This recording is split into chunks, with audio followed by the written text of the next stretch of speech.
ఇటీవల కాలంలో కొన్ని అపచారాలు జరిగే పరిస్థితి వచ్చింది. నేను ముఖ్యమంత్రిగా ఎప్పుడు ఏది కూడా వైలేట్ చేయకుండా ఒక పద్ధతి ప్రకారం వెళ్తూ వచ్చాను. 2003లో నా మీద హత్యా ప్రయత్నం జరిగింది. అది సాక్షాత్తు అలిపిరిలో. ఆ రోజు నేను ఒక పవిత్రమైన కార్యక్రమానికి శ్రీకారం చుట్టాను. అది ప్రాణదానం, కార్పస్ అభివృద్ధి చేయడానికి.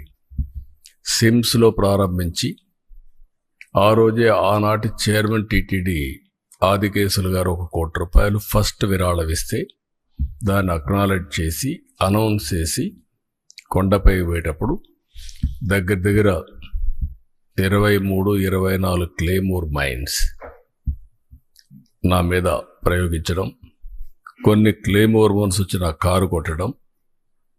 ఆ రోజు కూడా ఒక పవిత్రమైన రోజు అది. ఎందుకంటే బ్రహ్మోత్సవ సందర్భంగా ప్రభుత్వ లాంఛనాలు దేవునికి ఇచ్చే సందర్భం.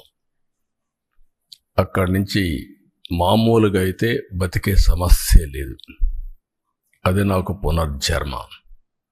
సాక్షాత్ వెంకటేశ్వర స్వామి దిగొచ్చి నన్ను కాపాడాడు తప్ప లేకపోతే ఏ విధంగా కూడా బ్రతికే సమస్య లేదు.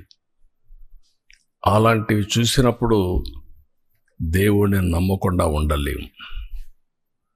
ఒకప్పుడు ఇదే అసెంబ్లీలో 2 కొండలు 7 కొండలు కాదంటే మేము అనునిత్యం 7 కొండలవాడ వెంకటరమణ గోవింద గోవింద అంటూ నడుచుకుంటూ వెళ్ళేవాళ్ళం.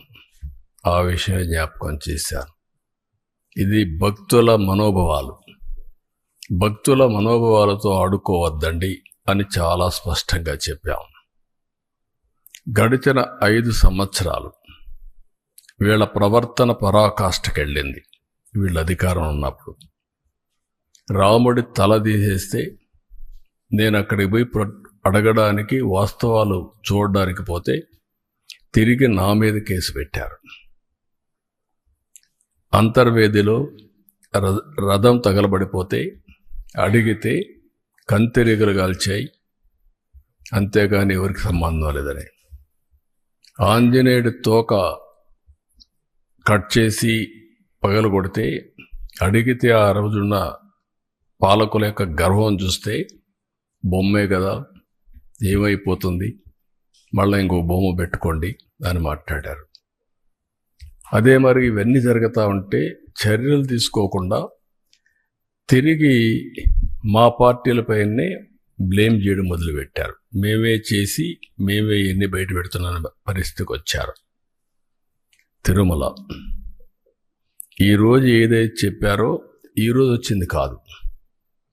2022లో వీళ్ళు పంపించిన రిపోర్ట్ ప్రకారం TFTRI చాలా స్పష్టంగా కల్తీ జరుగుతుందని చెప్పారు. డెలిబరేట్గా తొక్కిపెట్టారు, యథేచ్ఛగా కొనసాగించారు.